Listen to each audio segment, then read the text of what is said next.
कटक जिले में वर्षा बन्याजनित क्षयक्षतिर सठिक आकलन दाबी में आज जिलापाल भेटी बीजेडी एक उच्चस्तरीय प्रतिनिधि दल। पूर्वतन मंत्री तथा विधायक रणेन्द्र प्रताप स्वाई, प्रताप जेना, चंद्रसारथी बेहरा, विधायक प्रशांत बेहरा और कटक मेयर सुभाष सिंह जिलापाल भेटी क्षयक्षतिर सठिक आकलन सहित प्रभावित लोकों तुरंत सहायता जोगाई देवाई दाबी सहित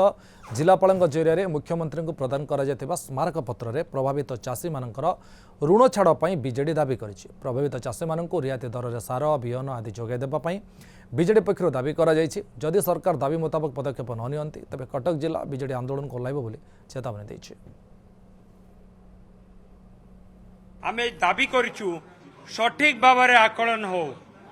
से पनीपरिबा चाषी हुंतु बा धान चाषी हुंतु से माने क्षयक्षति पई ठीक भाव में